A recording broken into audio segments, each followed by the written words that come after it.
हम कौन हैं, कहां से आए हैं और हमें किसने बनाया है। हमारे वास्तविक पूर्वज कौन थे और उनकी उत्पत्ति कहां से हुई, यानी इंसान का ओरिजिन कहां और कैसे हुआ। ये ऐसे पेचीदा सवाल हैं जिस पर पूरी दुनिया में लोग इसे दो नजरिए से देखते हैं, एक साइंटिफिक और दूसरा स्पिरिचुअल आउटलुक यानी आध्यात्मिक दृष्टिकोण। इस टॉपिक पर अक्सर एक बात खास मुद्दा बन जाती है, वो बात जुड़ी है हमारे पूर्वजों से।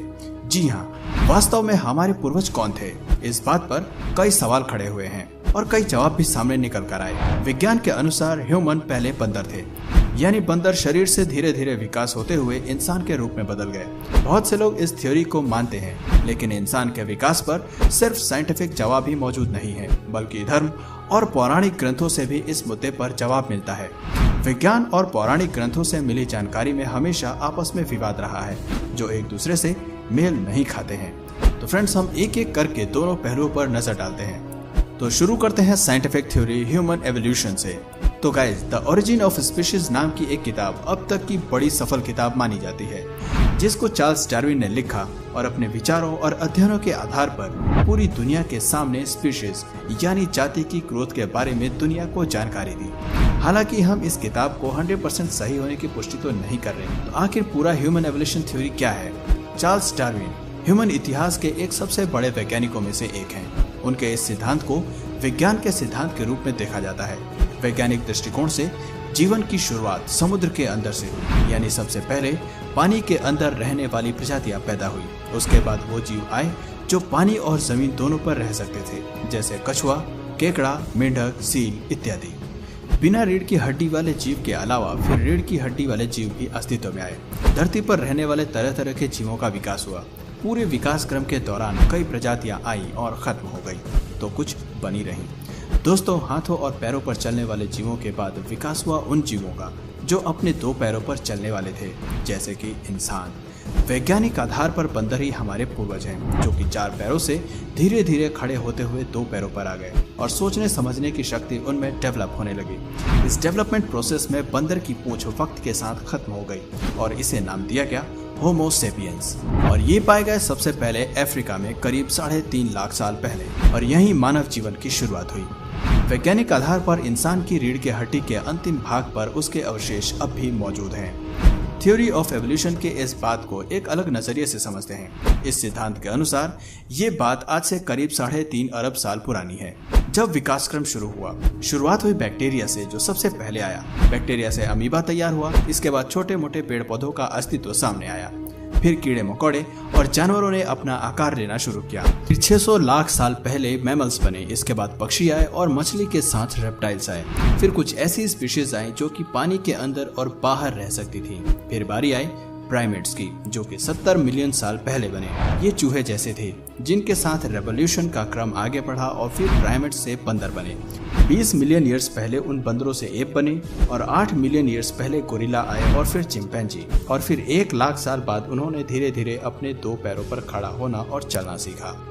वैज्ञानिकों ने जीव के अंदर पाए जाने वाले डीएनए पर रिसर्च करके बताया कि डीएनए के रंग रूप, आकार प्रकार के बदलाव को डीएनए की मदद से देखा और पढ़ा जा सकता है। उनके अनुसार स्पीशीज की ग्रोथ जीन में आए बदलाव से नहीं, बल्कि उनके एक्टिव या इनएक्टिव होने से है। इसी के चलते किसी एक खास प्रकार के जीन को सिर्फ ह्यूमन जीन नहीं कहा जा सकता। इंसान के हर एक सेल में अप्रोक्सीमेटली 21,000 जीन होते हैं और उतने ही चूहे में भी होते हैं। इसका मतलब ये हुआ कि नई स्पीशीज का विकास केवल एक्टिव और इनएक्टिव जीनों के बीच नए जोड़ तोड़ से हो रहा था। अब इस कहानी को एक बार जरा धार्मिक नजरिए से भी समझ लेते हैं। सभी धर्मों के पौराणिक ग्रंथों का इस पर क्या कहना है? विश्व में सबसे पुराने माने जाने वाले सनातन धर्म, जिसे हिंदू धर्म के नाम से भी जाना जाता है, में कहा गया है ब्रह्मा ने सृष्टि की रचना की और मनु व श्रद्धा को रचा। उन्हीं से सारी सृष्टि, स्पेशली मानव जाति का विकास हुआ। उसी तरह one of the oldest religion यहूदी धर्म, लगभग 2000 साल पुराने ईसाई धर्म और लगभग 1300 साल पुराने इस्लाम धर्म में आदम और हव्वा यानी ईव को आदि पुरुष और आदि स्त्री माना जाता है। अगर इन सब को रिलेट करें तो मुस्लिम और ईसाइयों में मनु का ही नाम आदम है, जिससे आदमी शब्द बना।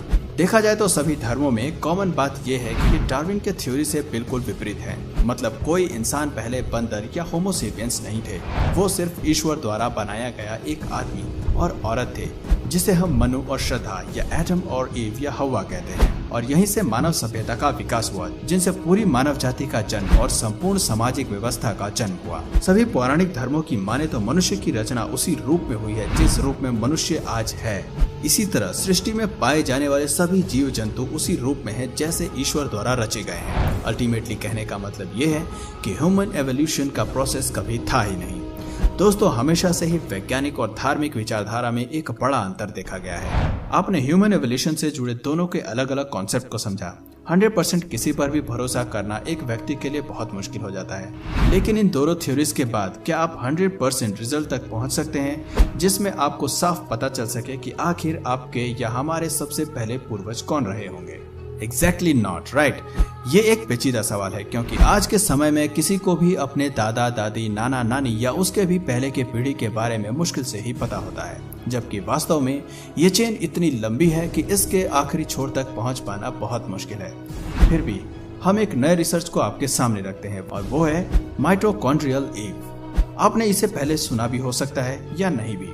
दरअसल साल 1987 में हुई एक स्टडी से बात सामने निकल कर आई थी कि पूरी दुनिया में जीवित मनुष्यों की प्रजाति एक ही महिला की वंशज है। इस हिसाब से हमारे कजिन दुनिया भर में कहीं भी हो सकते हैं, और ये महिला लगभग 2 लाख साल पहले अफ्रीका में रहती थी, और साइंटिस्ट ने इसी फीमेल एंसेस्टर को नाम दिया माइटोकॉन्ड्रियल ईव।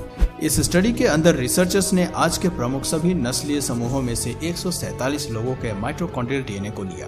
इसकी जांच करके पता चला कि आज के लोगों की वंशावली यानी लिनेज ह्यूमन फैमिली ट्री की 2 मेन ब्रांचेस में से एक में आती है। इन मेन ब्रांचेस में से एक है अफ्रीकन वंशावली। स्टडी में हैरान करने वाली बात यह निकली कि आज के समय में धरती का हर व्यक्ति एक मेन फीमेल एंसेस्टर से अपनी वंशावली लिनेज को ट्रेस कर सकता है। ह्यूमन लाइनेज की एक पूरी शाखा अफ्रीकन ओरिजिन से जुड़ी हुई है। तो दोस्तों, इस स्टडी के अनुसार 2 लाख साल पहले अफ्रीका में रहने वाली माइटोकॉन्ड्रियल ईव को इंसान का कॉमन एंसेस्टर माना गया है। इस हिसाब से हर एक व्यक्ति कहीं न कहीं एक दूसरे से जुड़ा हुआ है, लेकिन किसी भी स्टडी या थ्योरीज की प्रामाणिकता पर पूरा भरोसा करना बड़ा मुश्किल है। तो दोस्तों, आप में से कौन से लोग कौन सी थ्योरीज को मानते हैं, मुझे कमेंट करके जरूर बताएं। और आशा करता हूं कि आपको इस वीडियो से नया कुछ जानने और सीखने को जरूर मिला। और वीडियो पसंद आया तो प्लीज इस वीडियो को लाइक करने के साथ साथ अपने फ्रेंड्स और फैमिली में भी जरूर शेयर करना। और यदि आप इस चैनल पर नए हो तो सब्सक्राइब वाले बटन को क्लिक करने के साथ साथ घंटी वाले बेल आइकन को भी जरूर दबाना, ताकि हमारे आने वाले वीडियोस की नोटिफिकेशन आप तक जरूर मिल जाए। मिलते हैं फिर किसी वीडियो में नए टॉपिक के साथ, तब तक के लिए नमस्कार।